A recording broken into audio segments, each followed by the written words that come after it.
ba'atsa fil ummiyina rasulan minhum yatlu 'alaihim ayatihi wa yuzakkihim wa yu'allimuhumul kitaba wal hikmata wa in kanu min qablu lafi dhalalin mubin. Asyhadu an la ilaha illallah wahdahu la syarikalah al-malikul haqqul mubin. Asyhadu anna Muhammadan abduhu wa rasuluhu shadiqul wa'dil amin. Allahumma shalli ala hadzal nabiyil karim uswatina wa qudwatina wa qa'ihina wa sayyidina Muhammadin wa ala alihi wa sahbihi ajma'in, amma ba'd. Qala Allah ta'ala fil Qur'anil Karim, a'udzubillahi minasyaitonir rajim. Ya ayyuhalladzina amanu taqullaha wa kunu ma'as shadiqin. Shadaqallahul azim. Masyarul muslimin wal muslimat, hadirin wal hadirat jamaah salat Isya dan tarawih Masjid Al-Anhab, adani Allah wa iyyakum ajma'in. Marilah kita bersama-sama memanjatkan puji syukur atas nikmatnya Allah berikan kepada kita berjumpa dengan bulan Ramadan. Malam hari ini masuk malam yang kelima. Banyak orang lain yang berdoa tapi baru sehari meninggal. Bahkan ada yang baru malam belum sempat puasa meninggal. Ada yang sehari sebelumnya meninggal. Ada yang sholat subuh sudah sahur, habis ngimami sholat subuh meninggal. Jadi Masya Allah, kita masih diberi umur panjang, diberi kesempatan oleh Allah Subhanahu wa Ta'ala untuk panen pahala di bulan Ramadan ini. Jadi Ramadan itu syahrul hasad, bulan memanen pahala. Kalaulah kita mau memanfaatkan waktunya untuk berzikir kepada Allah, ya, untuk tilawatil Quran, untuk puasa, sholat tarawih, dan ibadah-ibadah yang lain, niscaya kita akan mendapatkan bekal pahala yang berlipat-lipat di sisi Allah Subhanahu wa Ta'ala. Hanya berapa detik, subhanallah walhamdulillah wa la ilaha illallah wallahu akbar, nggak sampai 10 menit, insyaallah kita akan mendapatkan pahala yang berlipat-lipat. Hanya mengucapkan astaghfirullah, hanya mengucapkan subhanallah wa bihamdihi subhanallahil adzim, Masya Allah, kita akan mendapatkan pahala yang berlipat-lipat. Apalagi kalau kita melaksanakan siam Ramadan. Oleh karena itu mari kita bersama-sama berlomba-lomba. Dalam hal ini kita boleh kok bersaing. Ayo kita bersaing. Ustaznya bersaing. Kita semuanya bersaing. Bersaing untuk apa? Bersaing untuk meraup pahala yang sebanyak-banyaknya.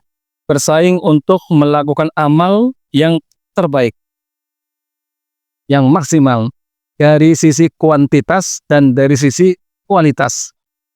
Yang biasanya sholatnya itu paling rawatib saja, duhanya juga cuma 2 rakaat, ya tambahin dong, jangan 2 rakaat sholat duhanya. Yang biasanya witir qiyamul lail atau tahajudnya 2 rakaat sama 1 witir, jangan hanya itu, tambahin dong. Dan sholat-sholat sunnah yang lain yang diajarkan oleh Rasulullah SAW, semuanya bisa kita kerjakan. Kalau kita mau berbuat, kalau kita mau bersusah-susah, insya Allah nanti suatu saat kita akan mendapatkan manisnya amal, manisnya ibadah kepada Allah Subhanahu wa Ta'ala. Jadi ada istilah bahwa orang cerdas itu adalah orang yang menerangi kuburannya sebelum dia menghuninya. Ya, tentu menerangi kuburan harus dengan amal dong. Dan memperbanyak amal. Jadi sebelum kita datang ke kuburan kita sudah terang, ya, sudah bercahaya. Kenapa? Karena kita sudah terangi dengan amal-amal kita. Itu kata Imam Asy-Syafi'i. Jadi sebelum kita menghuni kuburan, hendaknya kita terangi dulu kuburan kita dengan cahaya, dengan amal kita. Hadirin wal hadirat sekalian dan dirahmati oleh Allah Subhanahu wa Ta'ala. Jadi mari kita bersama-sama bersaing untuk mendapatkan fasilitas yang terbaik di akhirat. Kalau mari kita bersaing di dunia, kelihatannya dunia itu sebenarnya sempit. Semuanya terbatas. Umur kita juga dibatasi. Kita kepengen menikmati dunia. Kita ingin meraup keuntungan dunia yang sebanyak-banyaknya. Tapi umur kita segitu-gitunya. Kita ingin makan enak. Yang kita makan, ya segitu. Yang kita makan akan menjadi kotoran. Yang kita pakai, mobil, rumah, motor, itu akan menjadi barang rongsokan, akan menjadi puing-puing. Yang kita kumpul-kumpulkan, kemudian kita tabung, kita taruh di bank, akan menjadi milik orang lain, bukan milik kita. Baik dengan wasiat ataupun dengan tidak pakai wasiat, akan otomatis menjadi milik orang lain. entah dari anak keturunan kita, apalagi kalau nggak punya anak keturunan, akan menjadi milik orang lain, bukan milik kita. Yang menjadi milik kita, yang kita gunakan untuk infak dan sedekah. Yang akan menjadi milik kita, yang kita gunakan untuk mentaati Allah Subhanahu wa Ta'ala. Adapun yang lainnya itu akan menjadi milik orang lain. Jadi hadirin sekalian yang dimuliakan oleh Allah SWT, jadi kalau kita ingin mendapatkan tabungan yang banyak nanti di akhirat, maka Ramadan ini adalah biangnya. Ramadan ini adalah biangnya. Makanya mari rasa malas kita singkirkan, berlelah-lelah nggak apa, mengurangi jam tidur kita, dengan kita memperbanyak rakaat qiyamul lail kita, kemudian kita memperbanyak tilawah Quran, memperbanyak zikir kepada Allah Subhanahu wa Ta'ala. Yang jelas kita pitik bulan Ramadan ini sebagai bulan kita untuk memanen pahala. Tentu harus kita kembali untuk menerapkan ilmu-ilmu yang diajarkan oleh Rasulullah SAW. Misalnya puasa, jangan hanya dari diri kita saja kita mendapatkan pahala puasa.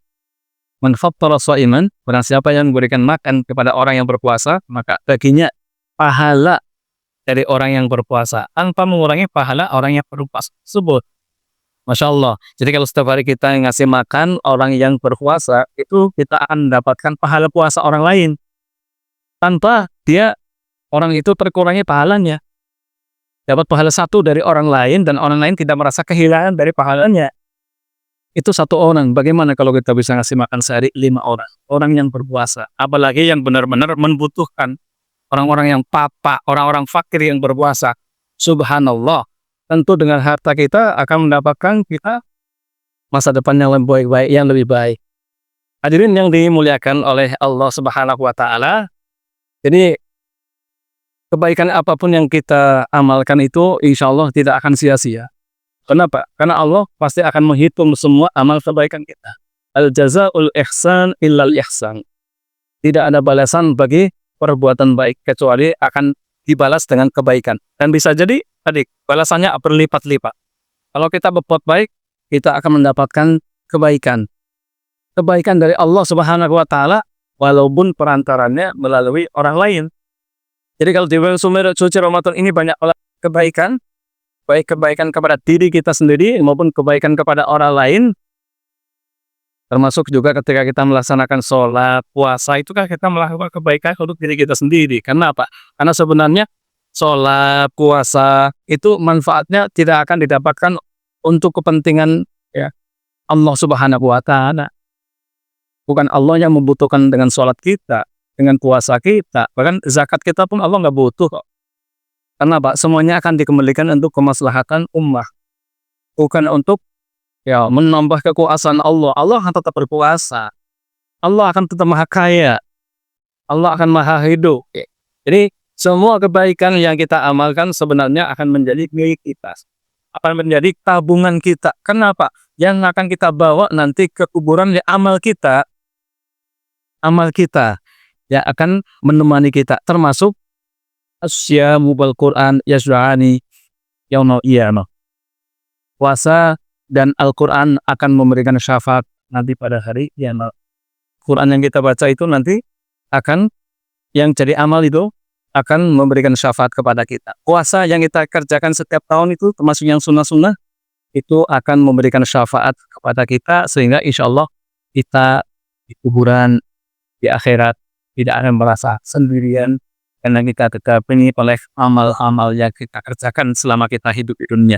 Mudah-mudahan Allah memberikan kepada kita kekuatan untuk meningkatkan ibadah di bulan suci Ramadan tahun ini. Amin ya rabbal alamin. Wassalamualaikum warahmatullahi wabarakatuh.